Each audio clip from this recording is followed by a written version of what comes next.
કરજણ દત્ત મંદિર ખાતે ભક્તિની સરિતા વહેતી, શ્રીરામકથાથી નગર ભક્તિમય।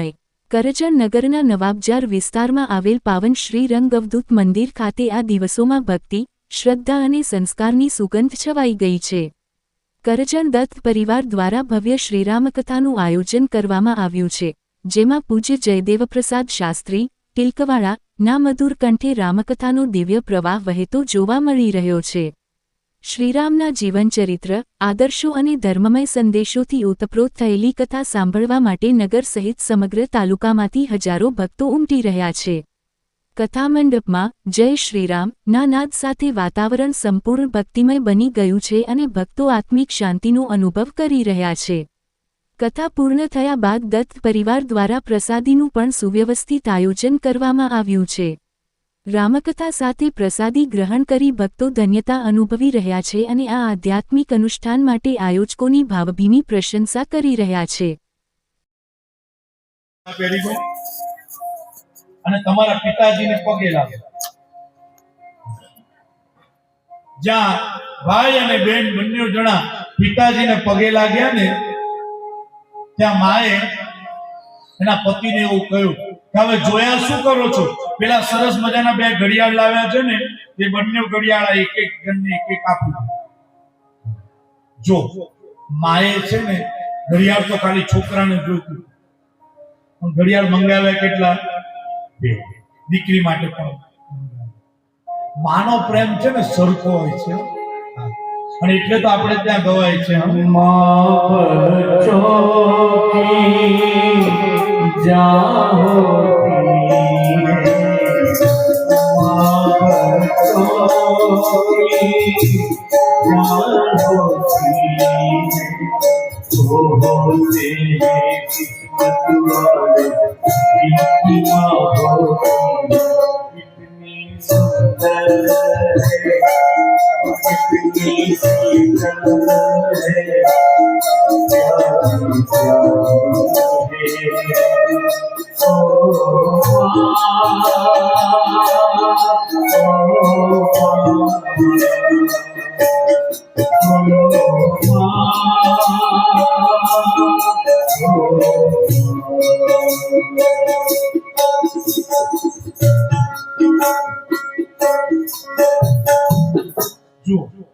બાળ ચાણક્ય છે ને પોતાની માના ખોળામાં ખેલી રહ્યા છે, માના ખોળામાં ખેલી રહ્યા છે ને, અને માની આંખમાં આંસુ જોયા।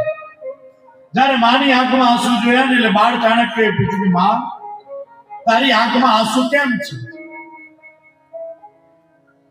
બોલે બેટા તારા દાંત સુંદર છે ને એટલે મને રડવું આવે।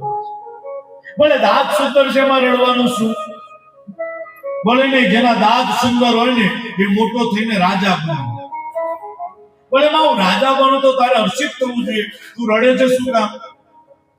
બોલે નહીં, જેના દાંત સુંદર હોય એ મોટો થઈને રાજા તો બને, પણ રાજા બન્યા પછી માને ભૂલી જાય। અને ઇતિહાસકારો કથા કરતા કહે છે કે બાળ ચાણક્ય ઉભા થયા અને બહાર જઈ પથ્થર લઈ આવ્યા અને પથ્થરથી સુંદર દેખાતા જે દાંત હતા ને એ દાંત તોડી નાખ્યા અને પોતાની માના હાથમાં આપ્યા અને કહ્યું કે લે માં, આ સુંદર દેખાતા દાંત હવે હું રાજા નહીં બનું અને તને નહીં ભૂલું।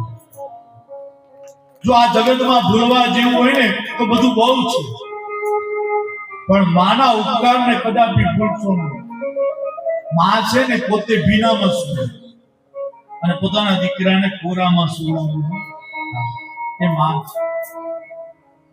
જે એવું કહેતા કે ના દોસ્ત દુશ્મન કોઈ हमारा, हम सदा निसंगी है, એ અવધૂતે પણ જેઠ મહિનાની એકાદશીના દિવસે જ્યારે માં રૂકમાંબાનું શરીર શાંત થયું ને તો એ અવધૂતે પણ ચશ્મા ઉતારી અને બે આંસુ સારી લીધા।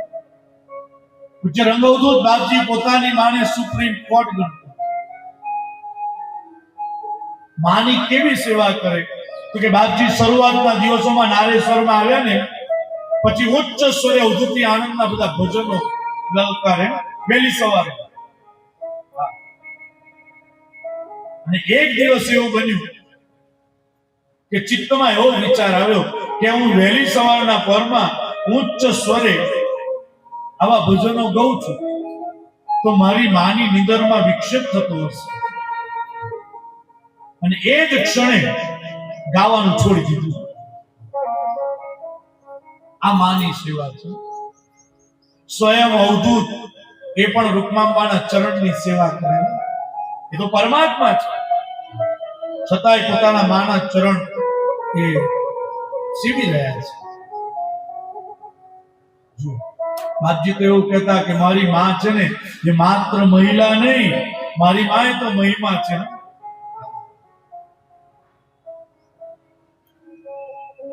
ભીષ્મ દાદા છે ને